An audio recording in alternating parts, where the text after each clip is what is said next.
York's classic rock, Q1043. And I say good morning to a friend I have not seen in person. And every time I see your face, I get hungry because executive chef at the Grand Central Oyster Bar, my favorite restaurant on earth. Oh my God. First of all, how are you, Sandy? I'm wonderful, maybe. Baby. What is going on with the Grand Central Oyster Bar? You were closed, of course, and then you tried to reopen. What's going on? Well, we shut down March 16th of this year as per Mario Cuomo's orders. And we basically stayed closed until September 30th when he reopened indoor dining. We never opened for takeout or delivery service, as inside Grand Central Terminal was a total ghost town, no foot traffic. And so we made that decision that it really wasn't financially feasible for us to do it. And so September 30th, we reopened to a lot of hoopla, and we only stayed open 8 days. And we basically did 2% revenue. Oh, So it was very sad. We did everything perfect as far as getting ready for safety and COVID and everything for the the qualifications for the New York State to be ready for COVID. And we had spent about $25,000 on PPE stuff. And we opened to 25% capacity, 81 seats out of 425. And we never filled them. because of where you're located. Yeah, the first day was our best day. We did 80 customers. So, what are the plans for the future? What are you guys talking about? Well, as of now, everybody is on unemployment. We're totally shut down.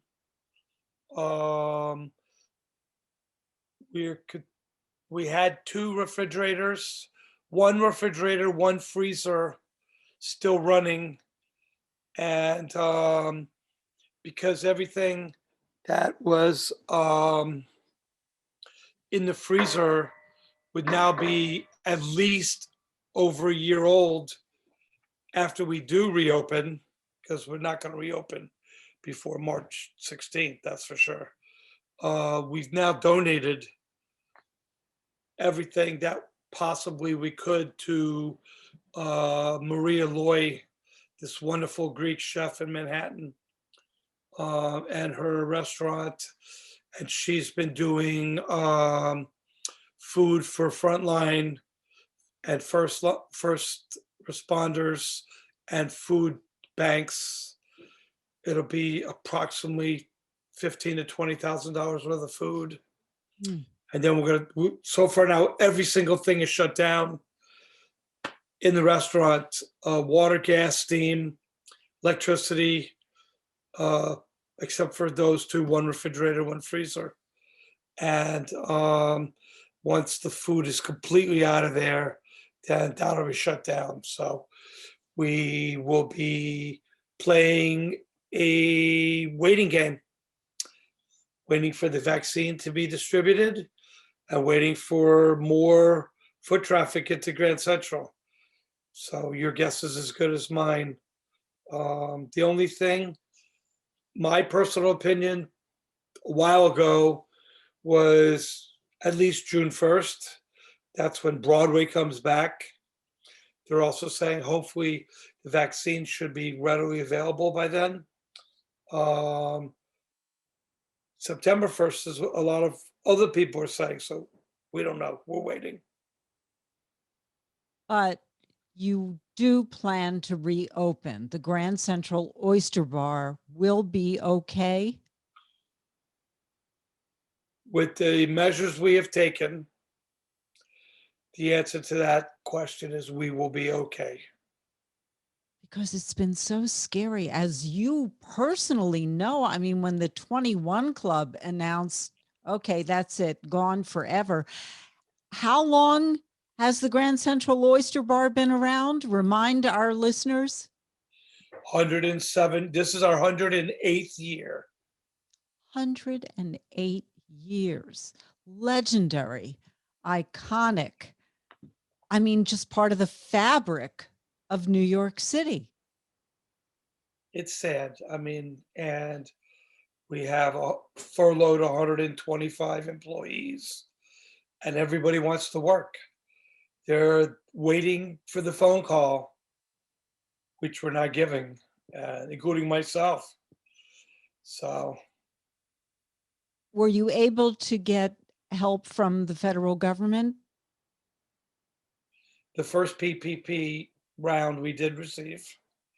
Our employees were on furlough at that time. At that time, we didn't have the managers, the non-union employees on furlough. So we put everybody back onto payroll for 2 months, and we paid our rent. And it was basically perfect. We used the money what it was supposed to be.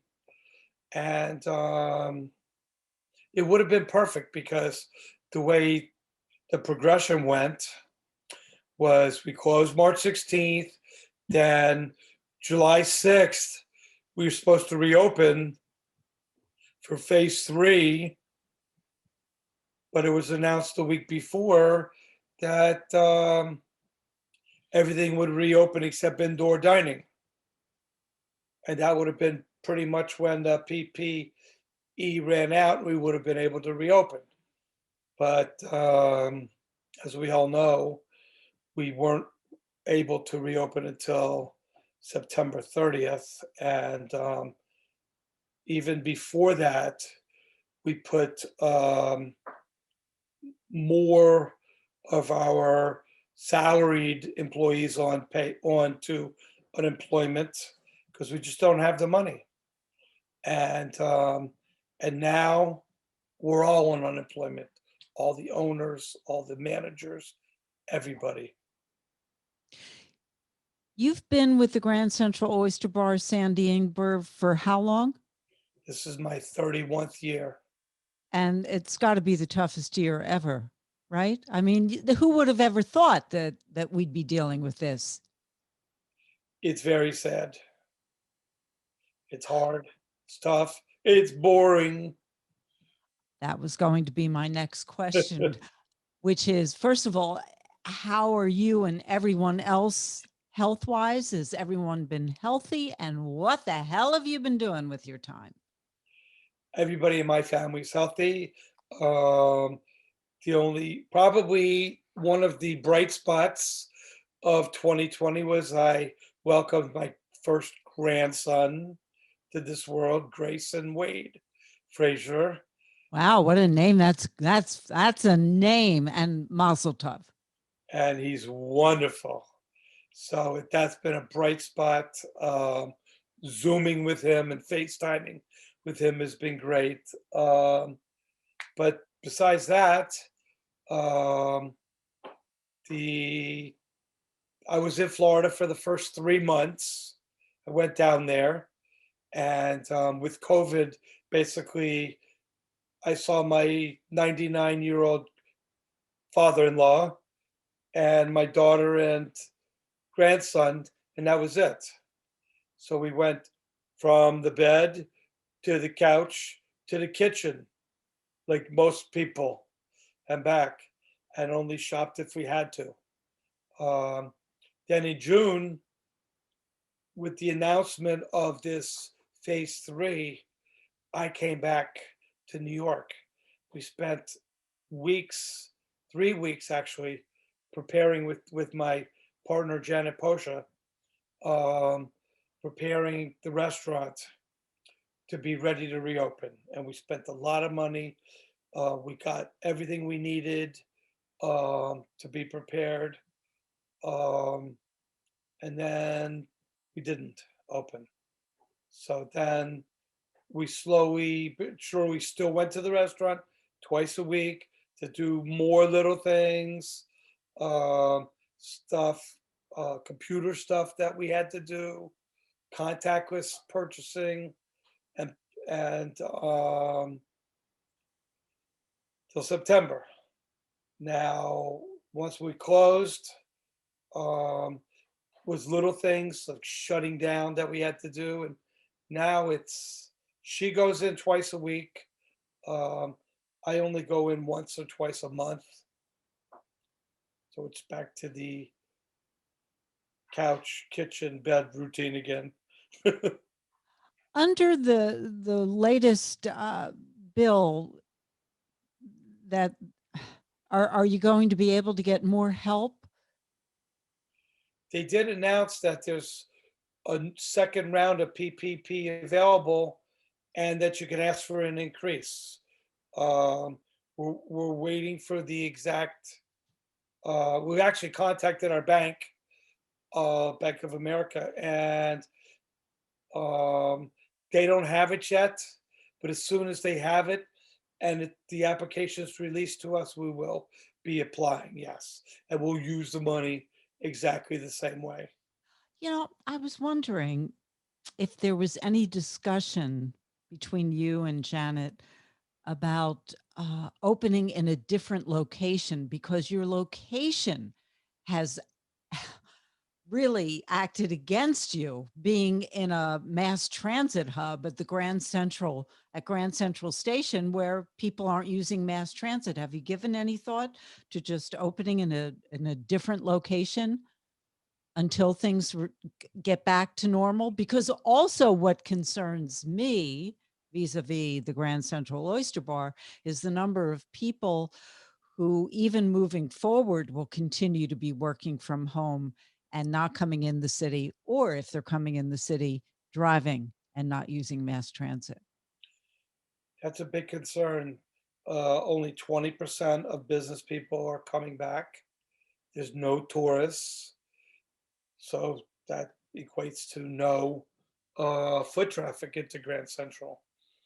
We have not particularly discussed that.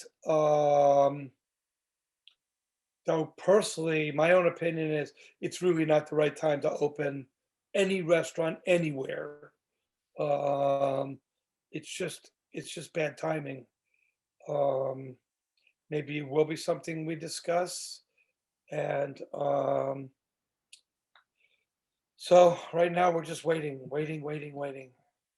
How do you stay positive? It's difficult. Luckily, I'm a very positive person. And you're a cook. So you must be cooking, right? Does that help? Does that help your psyche or hurt? Well, I would say over the past 29 years, my wife has turned into a terrific cook. And she cooked for me every night when I came home, and it was great. And it didn't matter what she cooked because I was so happy that she did it. But since COVID, I've been doing all the cooking. And yeah, I mean, it's fun. Well, all I can say is I miss you so much, you and Janet and Mohammed. And I miss the Grand Central Oyster Bar. And I am looking forward to when I can have some oysters and a glass of wine with you. And I do think we should stay hopeful. It is going to happen. We will get through this. And the Grand Central Oyster Bar will be celebrating a 109th year. Right? I do have a little story for you. Okay, Um, quickly. We're coming out of time here. right after Christmas, when my Yeah. son-in-law was here, we went to an oyster farm on the North Fork in Greenport with Ah, Paul, who he's been asking me for 20 years to come out there. So we went out there. It was 30 degrees. We had a blast. We were eating oysters by the handful right out of the water and ah, cooking them on an open fire. And I really haven't had any oysters since we were closed. And when it was all over, we went into Greenport to an oyster bar and had a whole plate of raw clams. ah, best So, meal ever, yes, ever. it was great. I thought I'd make you jealous. You made me jealous. Thank you, Sandy Thank Ingber, you. the executive chef at the Grand Central Oyster Bar. And I will see you guys tomorrow morning on the Jim Kerr Rock and Roll Morning Show, Q104.3. New York's classic rock, Q1043.